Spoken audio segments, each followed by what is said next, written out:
বিজেপির বিরুদ্ধে চক্রান্তের অভিযোগ মমতার। ব্যাংক অ্যাকাউন্ট চাইলে না দেওয়ার পরামর্শ তৃণমূল নেত্রীর। ব্যাংকের অ্যাকাউন্ট আমার নাম করে চাইলেও কেউ দেবেন না। একটা খেলা চলছে। বিজেপির একটা এজেন্সি আমাদের নাম করে যেতে পারে, গিয়ে বলছে আপনার ব্যাংক অ্যাকাউন্টটা দিন, টাকা ঢোকাবো। আর টাকা ঢোকাবে মানে আপনার অ্যাকাউন্টে যেটুকু আছে তুলে নেবে। আর তারপর ওই টাকাটা কোথার থেকে এলো ইডি আর সিবিআই আর ইনকাম ট্যাক্স পাঠিয়ে দেবে। এটা কিন্তু মাথায় রাখবেন, সতর্ক থাকবেন। নিজের সন্তান যেমন কাউকে দেন না, ব্যাংক অ্যাকাউন্ট আপনার নিজস্ব কাউকে দেবেন না। বাংলাকে ভালো রাখতে হবে, তৃণমূলকে ভোট দেওয়ার বার্তা মমতার। রাজ্যের সব আসনে তিনিই প্রার্থী বলে বার্তা তৃণমূল নেত্রী। আমি এখনো বলি, অ্যাপিল করবেন, আমরা ট্রিব্যুনালে লড়াই করব।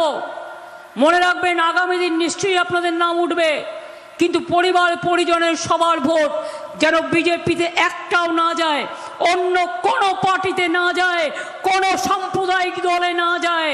যদি বাংলাকে ভালো রাখতে হয়, যদি মা বোনদের ভালো রাখতে হয়, যদি লক্ষ্মীর ভাণ্ডার চালাতে হয়, যদি যুবসাথী চালাতে হয়, যদি কর্মসৃষ্টি চালাতে হয়, যদি আইসিডিএসকে ভালো রাখতে হয়, যদি আশাকে ভালো রাখতে হয়, যদি সরকারি কর্মচারীদের ভালো রাখতে হয়, বেসরকারি কর্মচারীদের ভালো রাখতে হয়, গ্রাম বাংলাকে ভালো রাখতে হয়, মনে রাখবেন সারা বাংলায় কে প্রার্থী ভুলে যান।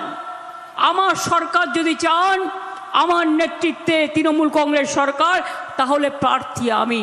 আমার নামটা মনে রেখে ভোটটা তৃণমূলকে আর জোড়া ফুলকে দেবেন।